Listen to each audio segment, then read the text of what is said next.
Hello everybody, welcome to Civil War in Russia, a Warband mod, 1917 to 1922. Um, I've figured I'd go back to do some Warband stuff now that I've kind of figured out where all the audio issues were going at.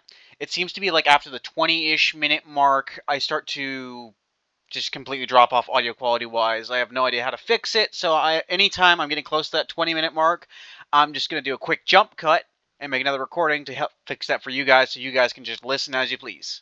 And then it won't break any audio. Okay, back to the mod at hand, though. This is a mod about the Civil War in Russia right after, well, sort of during, but right after World War One. From what I know, this is a fairly early version of the mod on the Steam Workshop, at least, as it recently came out. Today we're going to be checking it out. I've been in there before to look at some stuff, but not too extensively. Let's get into it. Okay, welcome back. We're doing the intro combat, the merchant initial mission. Except we're not doing the mission, we're just going to do this to get into the game. As you can see, the gun combat's fine. The cursor's a little interesting. Let's leave this guy. We have no time for that. So this is the world map. I'm going to go over this first. The map has a lot of issues, I will say that. A lot of factions are extremely similar in color. I'm going to bring this up to the mod author, and hopefully he'll fix that in the future, but right now, some of these colors are just so similar, you can't tell there's a different faction there. Starting off from the top left, we've got the Northern Russian Army, which is a white army faction who controls Petrograd, Pskov, Volkov, Porhov, and Rezniki, along with the surrounding villages. I don't know whether it has... No, it doesn't have this. Down in Kovno, Memel, Warsaw, Praslava, Slutsk, Starduo, and Mstislav, yeah, and Roslav. We have the Polish Republic. As you can see, it is a very similar blue. Apologies if I'm not getting the pronunciation right. I am not Eastern European. Going down here, Lviv and all this is all controlled. Lviv, Zhytomyr, Korostan, Sarny, Tversk, Uman is all controlled by the Ukrainian People's Republic. In the south here, also in yellow, we have the Southern Armed Forces of Southern Russia, which is both controlled by the Entente and the Southern White Army. The Entente is not visible on the map, but apparently they're going to future spawn in Odessa, over here in Crimea. However, at the moment, not in the game yet. Moving on, up here in green, we've got the Bukhara Emirate. They're a rebellion faction, so they're not overly complex. They're more akin to Cossacks than anything else. Moving on, in red, of course, we have the Soviets, the RSFSR. I would try to pronounce the entire name, but I'll just put it on screen because I can't do that. They control the territories of Moscow, Mosolsk, Vyazma, Ryazan, Rezev, and Tikhvin. Or Tikhvin. Also, they control this province of Old Russia, which I find interesting. I don't know if that's a real place. Please tell me in the comments if that's an actual place. But that is the world map right now. I'm assuming he's planning to expand it in the future to probably include like Finland and whatnot, since they were another breakaway state, and probably more of the Caucasus, Crimea, those areas. In the meantime, that and probably having this areas up here all be the splinter factions from the Baltics, the Estonians, Latvians, and Lithuanians, who are all struggling for their own independence at the time. Anyways, that's the world map. All the factions only have 2 paths for their units, excluding the Bukhara, who only have 1 path for all of their units. You got your infantry and you got your cavalry. The only thing that changes is their uniforms. Their weapons sometimes change, sometimes not, from what I've noticed. I don't know if that's just a bug or if it's just that I haven't witnessed them yet. For the Bukhara, they're all cavalry. All of them. So if you really don't like fighting horse archers in base game Warband, I would not recommend fighting the Bakaras, as they will all be gunmen on horseback. But that's about it for the overview of the map. Let's go to some markets and see what kind of stuff they have in the markets. Going into the weapon shop here, we got a little Obrez Mosin, which is extremely ugly. The Mosin Dragoon, which is a shortened Mosin. Mauser C96. Pikes, sabers, Nagant revolvers, peasant scythes, sickles, and there's even field bandages which you can, I believe, apply to help heal some because the combat in this can be a bit rough. The uniforms all look pretty alright overall. Nothing particularly wrong with them. They're just all kind of samey, but we're in the exact same region, so... And at this point, most of it was Russia anyways, so...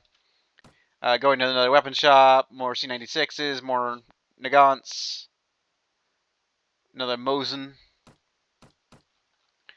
I believe if we go into the Red Army areas, we can find more stuff.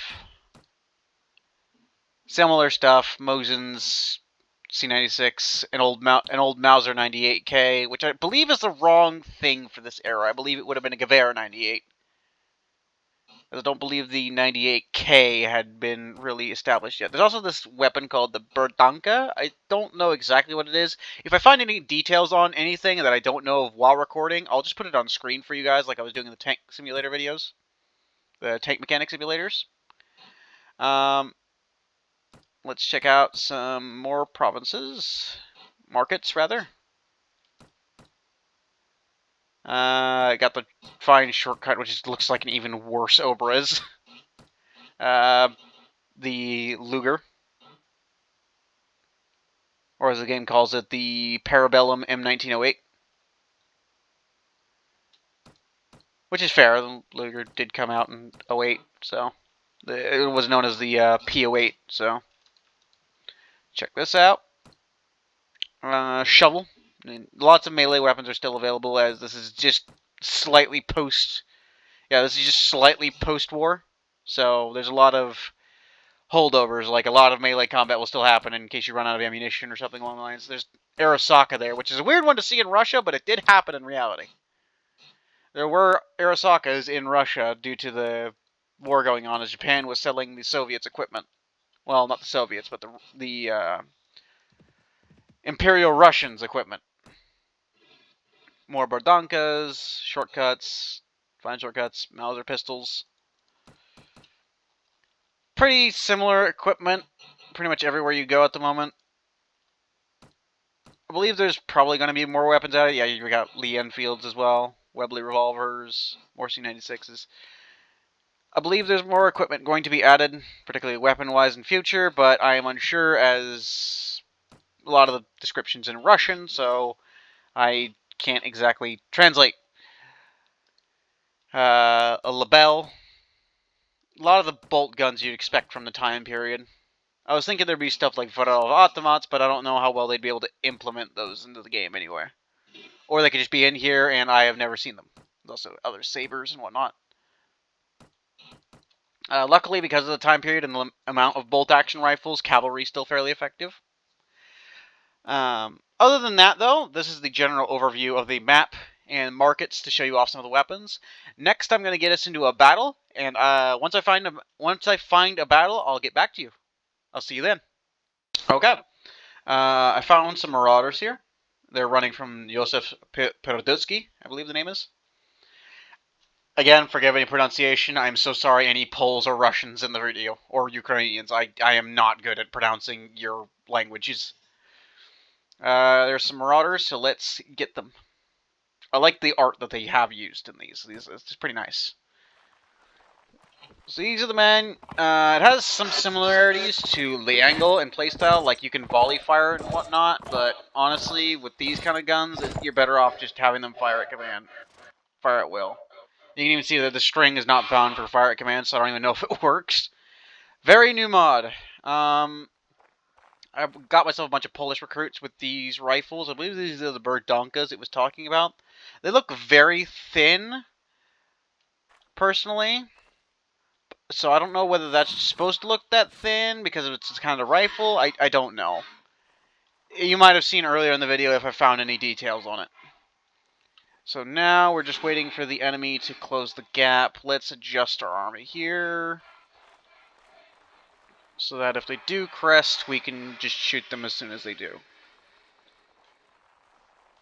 I have noticed while playtesting this a little bit to make sure the mod actually works that, well, they still make the bow or crossbow noises when they're shooting, which I think is an audio bug. I just got hit. Somehow I got hit and only took 6 damage, okay. The bullets also have a lot of drop for the pistols anyway, which makes some sense. You know, pistols in reality weren't good at range, but I think at this range they'd still be mildly accurate.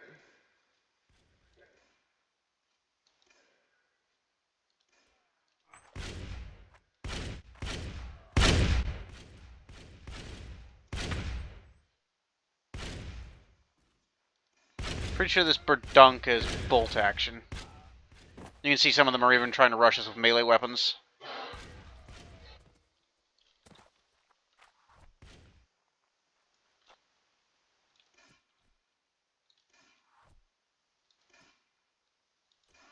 There we go. Had to make sure they're all dead, because I have to make sure none of them are running away, otherwise we'll be here all day.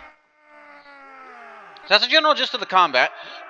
As you saw, the Berdonka rifles were moderately effective. I'm sure down the line in their tree they'll either swap to Mosins or their own rifles. Yeah, it's a Berdonka. It's pretty... Or is this a single shot?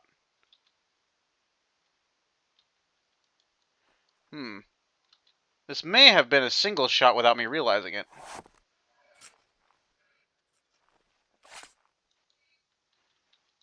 Interesting.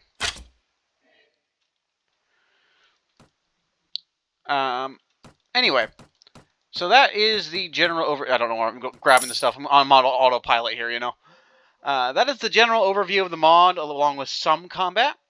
If you guys would like to see me make a series on this, either, you know, carving out an empire for ourselves, or fighting for the whites or the reds, or whichever, just let me know. I'm not taking any political discussions down in the comments. I'm just going to get rid of them because I really don't want to get mixed up in that conflict that's going on in current years. I am talking about 1919s. I am not talking about the modern era. Especially regarding the conflicts going on down here. I am not dealing with it. Otherwise, that'll be it.